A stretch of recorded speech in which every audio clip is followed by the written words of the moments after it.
Shalom dan selamat pagi, Bapak, Ibu, dan Saudara terkasih di dalam Yesus Kristus. Bersua kembali bersama Gereja Toraja Jemaat Bogor pada pagi hari ini melalui persekutuan yang indah bersama Bapa kita yang Maha Pengasih. Renungan Harian Toraya pada Rabu 9 Agustus 2023 ini bertemakan kebenaran dan kepalsuan dengan bacaan Alkitab yang terambil dari 2 Petrus 2 ayat pertama sampai dengan 10. Mari kita mengawali saat teduh ini dengan berdoa bersama. Halik alam semesta, Allah yang mulia, pemilik kuasa atas seluruh kehidupan kami. Di hening pagi ini, kami umat-Mu datang berdoa kepadamu.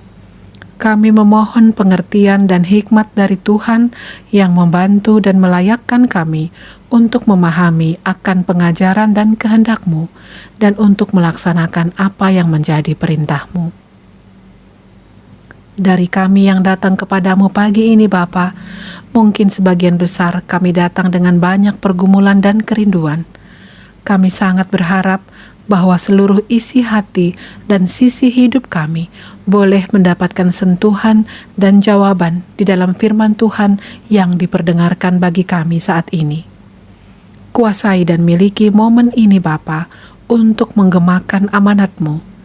Kami para hamba-Mu bersiap di dalam kerendahan hati kami. Di dalam nama Yesus Kristus kami berdoa. Amin. Firman Tuhan di dalam 2 Petrus 2 ayat pertama sampai 10. Lembaga Alkitab Indonesia memberi judul perikop Nabi-nabi dan guru-guru yang palsu. Sebagaimana nabi-nabi palsu dahulu tampil di tengah-tengah umat Allah, demikian pula di antara kamu akan ada guru-guru palsu. Mereka akan memasukkan pengajaran-pengajaran sesat yang membinasakan. Bahkan mereka akan menyangkal penguasa yang telah menebus mereka, dan dengan jalan demikian segera mendatangkan kebinasaan atas diri mereka. Banyak orang akan mengikuti cara hidup mereka yang dikuasai hawa nafsu, dan karena mereka jalan kebenaran akan dihujat.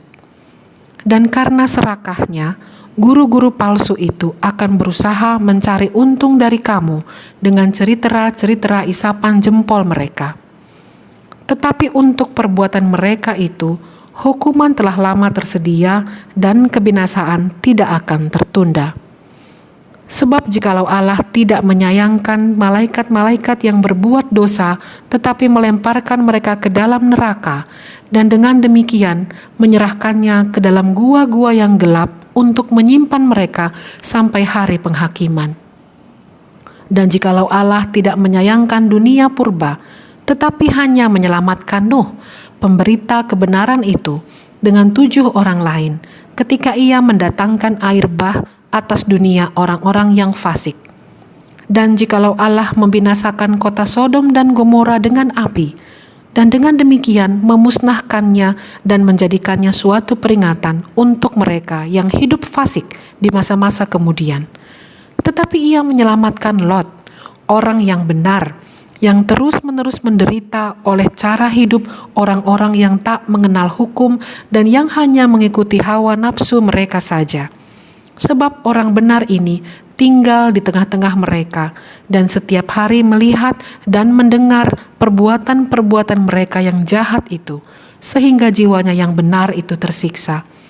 Maka nyata bahwa Tuhan tahu menyelamatkan orang-orang saleh dari pencobaan dan tahu menyimpan orang-orang yang jahat untuk disiksa pada hari penghakiman, terutama mereka yang menuruti hawa nafsunya karena ingin mencemarkan diri dan yang menghina pemerintahan Allah. Mereka begitu berani dan angkuh sehingga tidak segan-segan menghujat kemuliaan. Amin. Demikian firman Tuhan. Renungan kita pagi ini diberi judul Kebenaran dan Kepalsuan. Pada banyak kenyataan, kita sering diperhadapkan dengan 2 hal ini, yakni kebenaran dan kepalsuan. Diperlukan alat ukur yang baik untuk dapat memilah mana yang benar dan mana yang palsu. Alat ukur yang baik menolong kita tetap berada pada jalur yang tepat agar tujuan tercapai dengan maksimal. Firman Tuhan yang kita baca ini kembali mengingatkan bahwa antara kebenaran dan kepalsuan adalah dua hal yang sering dihadapi dalam kehidupan umat Tuhan. Kenyataan tersebut juga telah terjadi seperti yang dikisahkan dalam Perjanjian Lama, yakni bahwa sejak dulu telah ada nabi-nabi palsu yang tampil dengan pengajarannya yang menyesatkan. Demikianlah hal tersebut mestinya menjadi kewaspadaan orang percaya dari masa ke masa. Akan tetapi Allah tidak pernah tinggal diam. Campur tangan Tuhan sungguh nyata, seperti pada peristiwa air bah dan juga pada peristiwa Sodom dan Gomora. Allah menghukum orang-orang fasik dan menyelamatkan hamba-hambanya. Demikianlah juga ditegaskan bahwa pada zaman sekarang ini sudah tersedia hukuman bagi guru-guru palsu, yakni mereka yang hidupnya penuh hawa nafsu, mencari keuntungan, dan akibat dari perbuatan mereka, jalan benar dihujat orang. Tantangan yang sama juga mewarnai pelayanan jemaat-jemaat pada masa kini. Di tengah-tengah upaya menuntun umat pada kebenaran Allah, terdapat juga orang-orang yang membawa pengaruh dengan berbagai cara yang kemudian membuat orang lain ikut terseret mengikuti jalan yang menuju pada kehancuran. Masa depan menjadi suram, kejahatan makin meningkat, situasi makin tak terkendalikan. Tentu kita tidak menginginkan hukuman Tuhan yang telah tersedia bagi yang tidak mengikuti jalan Tuhan. Kasih setia Tuhan selalu tersedia bagi yang mau datang kepadanya memohon pengampunan dan petunjuknya. Amin. Mari kita kembali bersatu di dalam doa untuk mengakhiri saat teduh pagi ini. Oh Tuhan, tempat perlindungan dan pengharapan kami, terima kasih buat firman-Mu, buat waktu teduh bersama-Mu, buat waktu yang kami miliki semata karena kemurahan-Mu, waktu yang menjadi fasilitas bagi kami untuk terus belajar memperbaiki diri dalam hal sikap, perkataan, pemikiran, terlebih lagi perbuatan. Banyak berkat dan mujizat yang Tuhan sudah buat bagi kami sepanjang usia perjalanan hidup kami di bumi ini. Rentang usia masing-masing kami yang diwarnai dengan banyak suka dan duka, bukit harapan maupun lembah kesukaran, telah membentuk kami sebagaimana kami ada saat ini. Satu persatu kami terbuka seluruhnya di hadapan-Mu Bapa. Tiada yang tersembunyi bagi-Mu. Kami bersyukur Tuhan, sudah 2/3 masa pada tahun 2023 ini kami lalui. Masih dalam kondisi yang patut kami syukuri. Syukur buat kebahagiaan, keberhasilan, dan berbagai pencapaian dalam studi dan kerja kami, pertambahan usia kami, juga kesempatan yang Tuhan sediakan untuk kami melayani dalam bentuk terkecil sekalipun. Kami juga tidak lupa bersyukur untuk kekuatan yang Tuhan berikan, sehingga kami dapat melewati masa-masa sulit kami, bahkan juga yang mungkin masih kami geluti saat ini. Di dalam setiap perjuangan yang harus kami tempuh, Tuhan tidak pernah lupa memperlengkapi kami dengan perbekalan yang kami butuhkan.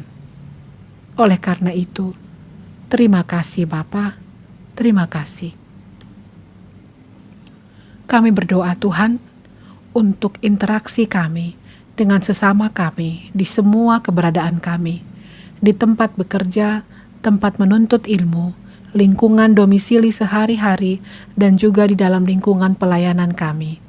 Kami pun tidak luput dari gesekan dan pertentangan. Ampunilah ya Bapa, kami anak-anak-Mu yang syarat dengan segala keterbatasan. Sekiranya terdapat hal-hal yang kami lakukan yang melukakan hati sesama kami dan mendukakan-Mu Bapa. Bapa yang baik, kami pun akan segera melaksanakan aktivitas kehidupan kami. Kiranya relasi dan komunikasi kami bersama-Mu terus terpelihara sepanjang hari ini dan sepanjang hidup kami. Engkau Bapa yang selalu punya waktu bagi kami dan beragam keluh kesah kami. Kasih sayang dan berkat darimu tidak pernah kurang limpahnya untuk mencukupkan dan menyejahterakan kami. Kami akan senantiasa terpelihara. Yang kami perlu lakukan hanyalah mempercayakan hidup kami kepadamu dan melaksanakan apa yang berkenan kepadamu. Di dalam nama Yesus Kristus, satu-satunya Juru Selamat, kami berdoa dan bermohon kepadamu. Haleluya. Amin. Demikianlah perjumpaan kita pagi hari ini, Rabu 9 Agustus 2023. Marilah kita semua berpegang teguh pada firman-Nya, agar terhindar dari pengaruh nabi-nabi palsu yang mungkin ada di sekitar kita. Dan senantiasa mengingat bahwa kasih setia Tuhan selalu tersedia bagi yang mau datang kepadanya, memohon pengampunan dan petunjuk-Nya. Selamat menjalani hari ini. Tuhan memberkati.